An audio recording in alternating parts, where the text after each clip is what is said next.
Oke, Assalamualaikum warahmatullahi wabarakatuh.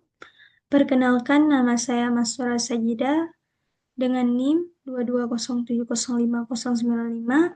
Hari ini saya akan menjelaskan tentang rapid prototype, yaitu salah satu pendekatan yang sering digunakan dalam mengembangkan sistem atau aplikasi agar prosesnya lebih cepat dan sesuai dengan kebutuhan pengguna.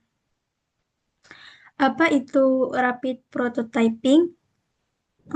Adalah yang pertama, metode cepat membuat model awal sistem. Yang kedua, digunakan untuk uji coba sebuah pengembangan final. Yang ketiga, fokus pada kecepatan dan umpan balik pengguna.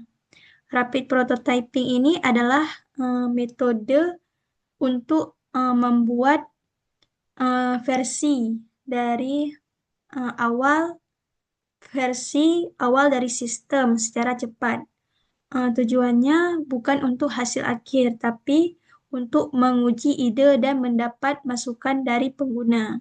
Terus, tujuan rapid prototyping. Yang pertama, mengurangi risiko kesalahan. Yang kedua, mempercepat proses validasi ide. Yang ketiga, meningkatkan komunikasi dengan pengguna.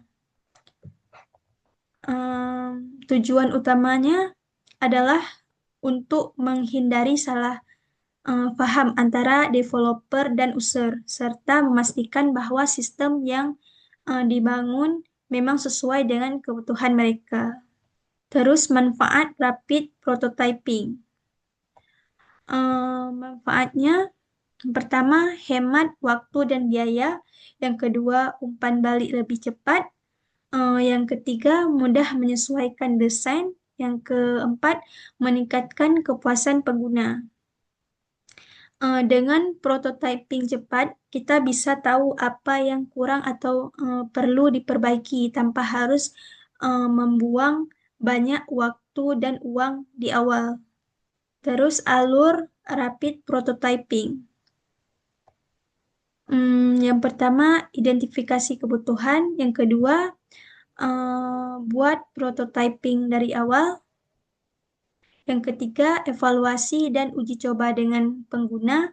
Yang keempat, revisi prototipe. Yang kelima, ulangi hingga sesuai.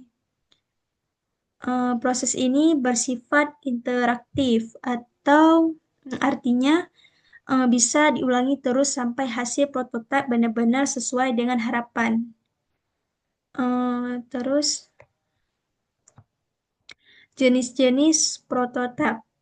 Yang pertama, low fidelity, seperti sketsa dan WeFrom. Yang kedua, high fidelity, mocap integratif, dan HTML prototype. Ada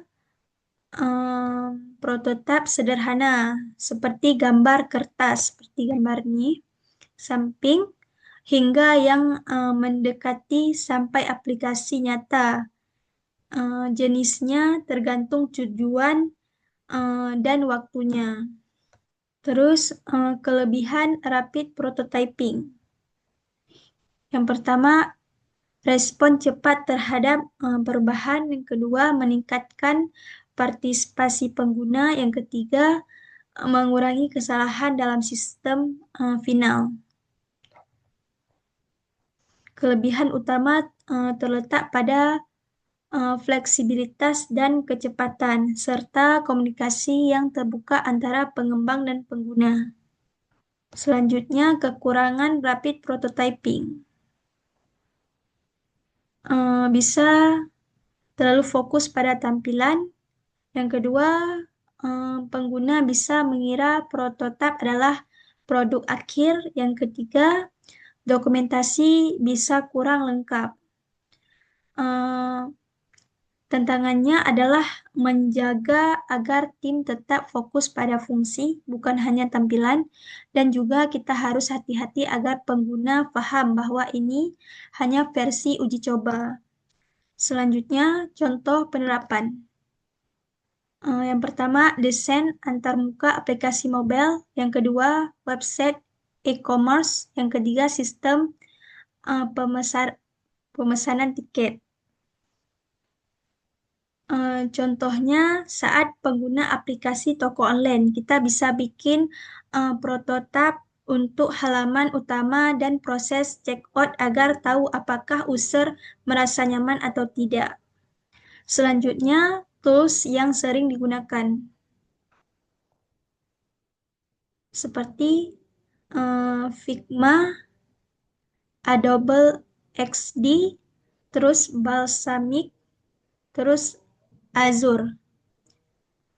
Tools seperti Figma dan Adobe XD sangat populer untuk membuat prototipe antarmuka aplikasi karena mudah digunakan dan bisa dikolaborasikan. Selanjutnya, tips sukses rapid prototyping. Yang pertama, libatkan pengguna sejak awal. Yang kedua, mulai dari yang sederhana dulu. Yang ketiga, fokus pada kebutuhan inti pengguna. Agar berhasil, kita harus benar-benar melibatkan pengguna dan melalui dari hal-hal yang paling penting atau sederhana dulu. Oke, kesimpulan. Rapid prototyping mempercepat pengembangan, umpan balik pengguna sangat penting, cocok untuk proyek yang butuh fleksibilitas tinggi. Jadi dengan rapid prototyping ini, kita bisa membangun sistem lebih cepat dan lebih tepat sasaran karena penggunaan terlibat langsung sejak awal. Sekian dari presentasi saya. Apabila ada kata-kata yang salah, saya mohon maaf. Assalamualaikum warahmatullahi wabarakatuh.